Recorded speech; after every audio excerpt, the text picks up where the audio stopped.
Boa tarde, vestibulando, voltando mais uma vez para a correção da prova da Unicamp, segunda fase. Desta vez agora a questão número 4. Essa questão aqui não posso considerar tão simples assim não. Vamos dar uma lida aqui no enunciado. Durante o Estado Novo, 37 a 45, foi criado o Conselho Nacional de Geografia, que deu origem ao Instituto Brasileiro de Geografia e Estatística, o IBGE.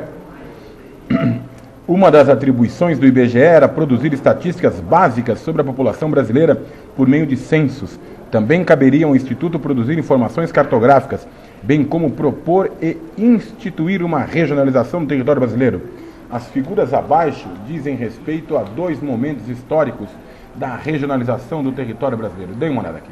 Então nós temos aqui os anos 40, não é? Notem aqui a diferença. Então nós temos aqui, ó, olha só, o estado do Mato Grosso, na época somente Mato Grosso, não havia Mato Grosso do Sul e Mato Grosso, não é? Aqui, ó, o estado de Goiás, tudo isso aqui era Goiás, né? Não temos como hoje o estado de Tocantins. E aqui um erro, né? Um pequeno erro aqui da instituição que coloca o Maranhão e Piauí como região norte. Já era Nordeste, sim, na época. Houve um pequeno equívoco aqui na elaboração dessa questão, né? E aqui nós temos aí, nos anos 90, a divisão atual, né? Estado de Tocantins aqui, não é? Estado do Mato Grosso do Sul, estado de Goiás, as 5 macro-regiões. Então nós temos aqui, ó, região norte, a região nordeste, a sudeste e a sul. O que ele quer saber? Qual o principal critério utilizado para instituir a regionalização do território brasileiro em 1940? O principal critério foram o quê? As semelhanças naturais, não é? Então, tentou-se organizar as unidades federativas, os estados aqui, não é? Em função das semelhanças naturais que esses estados pudessem ter, não é? Então nós temos aqui, ó, a região onde predomina a Amazônia Legal, não é? A região onde predomina o Cerrado, não é? A região centro-sul do Brasil, não é? Então aqui, ó, as semelhanças foram as bases para as semelhanças naturais foram as bases para a regionalização do país na década de 40.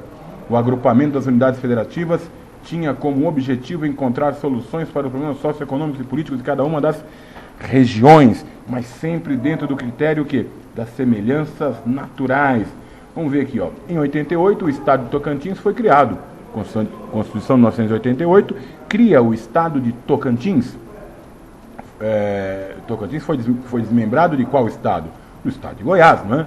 Por que ele foi inserido na região norte no Brasil? Por se encontrar na chamada Amazônia Legal Brasileira, não é? A Amazônia Legal Brasileira, área de predomínio de clima equatorial úmido,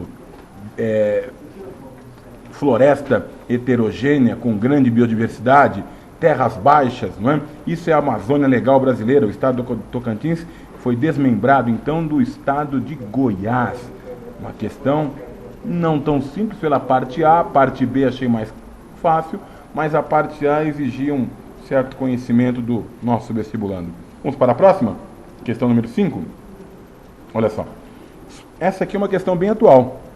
Os projetos de recuperação e preservação do centro de centros históricos associados a processo de reestruturação urbana têm sido uma constante no Brasil, principalmente a partir do final da década de 80 e início dos anos 90. Pelourinho, em Salvador, bairro do Recife, na capital pernambucana, e o Corredor Cultural do Rio de Janeiro. São alguns exemplos nacionais e locais que vêm sofrendo esse tipo de intervenção. Barcelona, Nova York, Boston, Manchester, Paris e Buenos Aires estão entre os exemplos internacionais que marcam o fenômeno mundial de revitalização ou remodelação urbana. São Paulo, guardadas as proporções, vem passando por esse processo aí, não é? Nós temos aí a tentativa da revitalização da antiga Cracolândia, né? A Lei Cidade Limpa do prefeito Kassab vai em encontro, não é, a essa mesma postura. Então aqui, ó, por que ocorre a chamada decadência dos centros tradicionais na cidade? Grande concentração populacional, grande concentração de serviços, não é?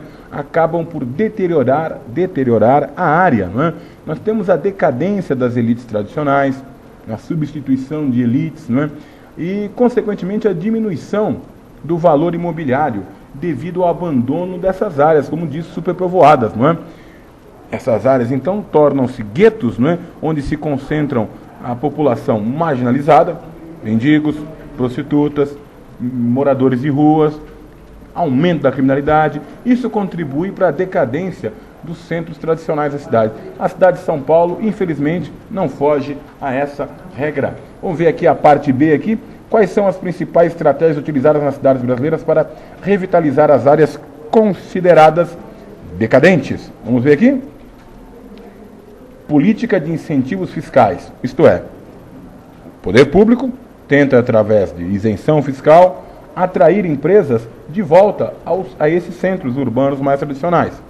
Recuperação da infraestrutura, recuperação das vias públicas, melhoria do saneamento básico, modernização dos serviços, não é? Isso está também no pacote, não é? Para tentar atrair esses investidores não, a população de volta, não é? Aos centros tradicionais. E recuperação da arquitetura dos prédios. Aqui na cidade de São Paulo temos observado isso. Uma região onde isso ocorre é a região do Vale do Anhangabaú. Na Avenida São João, por exemplo, existe um programa da recuperação das fachadas de prédios, como, por exemplo, o antigo prédio dos Correios, não é? Ou os fundos do Teatro Municipal de São Paulo, onde há um projeto para se fazer um grande bulevar.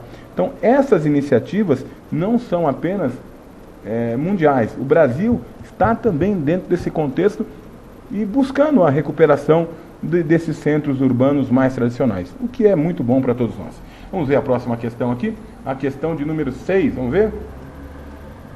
Essa é uma questão que ou você sabe ou não tem como você enrolar. Dê uma olhada aqui, ó. No dia 26 de dezembro de 2004, logo após o Natal, a região indo-asiática, mais particularmente Sumatra é a maior ilha do arquipélago da Indonésia. Mais de 200 milhões de habitantes, o quarto país do mundo em população absoluta, foi assolada por um tsunami que atingiu 3 continentes e 12 países. Gente, a Indonésia possui mais de 70 vulcões em atividade. Não é? Inclusive, em 1883, se não me falha a memória, entrou em erupção um vulcão chamado Krakatoa. Entrou em erupção na ilha de Java. Não é? Segundo alguns aí, teria sido o maior estrondo já ouvido no nosso planeta. Estimou-se o número de 163 mil mortos apenas na ação direta do tsunami. E calculou-se que o número total de mortes tenha chegado a 300 mil, contando as vítimas de epidemia, como cólera, o tifo e etc. Adaptado de Paulo Roberto de Moraes. É possível prever as ondas do horror? Mundo em fúria? Sim, é possível sim. A questão é o quê? Áreas subdesenvolvidas, elas sofrem muito mais quando ocorre uma catástrofe natural do que áreas desenvolvidas. O mesmo terremoto, com a mesma intensidade no Japão e na Indonésia, fará mais vítimas na Indonésia do que no Japão, devido à arquitetura moderna dos edifícios japoneses, já estão preparadas para suportar esse tremor. Não é? Então está aqui, ó, explique os principais mecanismos que atuam na formação de um tsunami. Muito simples, o movimento das placas tectônicas.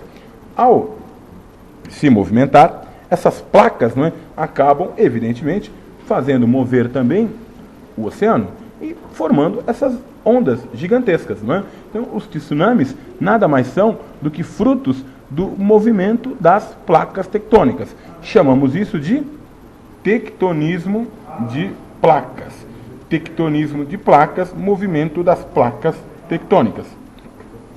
Temos a parte B, que eu considerei uma questão para alguns simples, para outros nem tanto. Dei uma olhada aqui, ó. Quando ocorre um tsunami, por que as ondas são quase imperceptíveis em alto mar, enquanto na encosta pode atingir até 50 metros de altura? É uma questão que as ondas, não é? Elas são provocadas por uma diferença entre a velocidade das mesmas e a amplitude. Ora, no alto mar, elas são mais velozes, portanto, sua amplitude é menor. Enquanto que, ao se aproximar do continente, diminui-se a velocidade e a amplitude dessas ondas também, a amplitude vai aumentar. Consequentemente, teremos esses grandes vagalhões que provocarão essas tragédias. Então, nós temos aqui como resposta a diferença entre a velocidade da onda e sua amplitude. Ao se aproximar do continente, a velocidade diminui e sua amplitude aumenta. É isso aí. Dentro em breve voltaremos com mais resoluções.